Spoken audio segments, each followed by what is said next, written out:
में गद्दार दो बैठे थे जिनकी वजह से कांग्रेस का मेयर नहीं बना।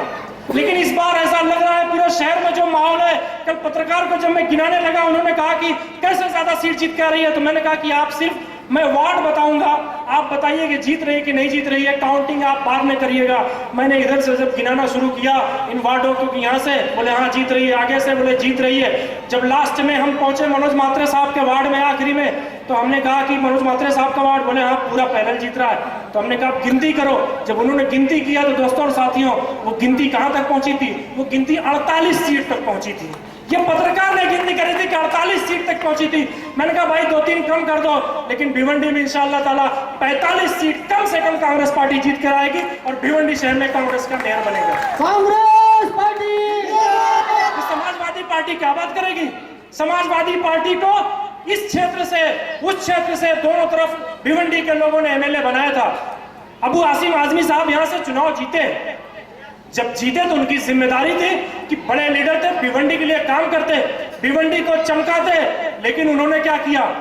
भिवंडी को छोड़ा और गोवंडी को पकड़ लिया। भिवंडी को छोड़ के गोवंडी को पकड़ लिया।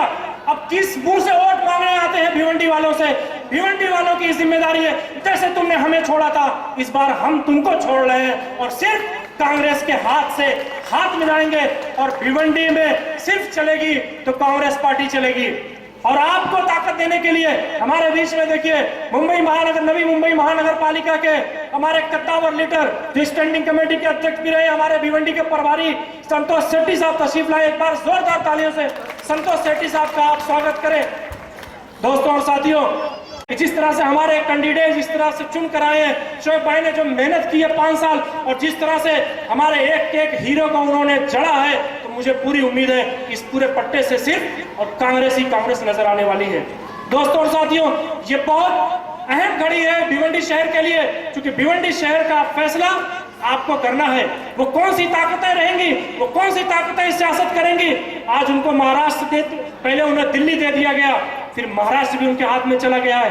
3 साल में उन्होंने क्या किया है? सिवाय जुमलेबाजी करने के हिंदुस्तान में जो तरक्की कांग्रेस ने 70 साल में की थी, जो 70 साल पहले इस देश में सुई भी नहीं बनती थी, कांग्रेस पार्टी ने, हमारे पूर्व प्रधानमंत्री जवाहरलाल नेहरू जी ने, हमारे पूर्व प्रधानमंत्री स्वर्गीय इंदिरा जी ने, हमारे राजीव जी ने जो इस देश को दिया और उसके बाद जो मनमोहन सिंह जी ने दिया, वो कोई उसका मुकाबला नहीं कर सकता। आज पूरे हिंदुस्तान में मैं कहता हूं दोस्तों और साथियों, अमन रहेगा तो देश तरक्की कर देगा। अगर हमारे देश में अमन रहेगा, अगर हमारे देश में शांति रहेगी, अगर हमारे देश में सबकी आवाज सुनी जाएगी, तभी इस देश में तरक्की हो सकती है। लेकिन भारतीय जनता पार्टी हमें किस रूप पे ले जा रही है?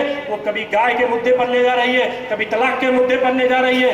ये किस लिए तुम्हें देश में चुना गया है? माननीय मोदी जी, आपने तो कहा था कि हम विकास के मुद्दे पर चुनाव लड़ना चाहते हैं। 3 साल में आपको कुछ नहीं मिला तो सुप्रीम कोर्ट में तलाक के मुद्दे लेकर पहुंच गए। क्या कोई कोर्ट किसी के रिश्ते को बना सकती है? क्या कोर्ट कोई रिश्ते को चला सकती है? रिश्ते चलते हैं तो आपसी मोहब्बत से चलते हैं। और आप हमारे शरीयत में जरा सा भी दखलंदाजी करने की मत कोशिश करिएगा। हिंदुस्तान का सिर्फ 20 करोड़ मुसलमान नहीं, बल्कि हिंदुस्तान का 125 करोड़ हिंदुस्तानी आपके इसको बर्दाश्त करने वाला नहीं है।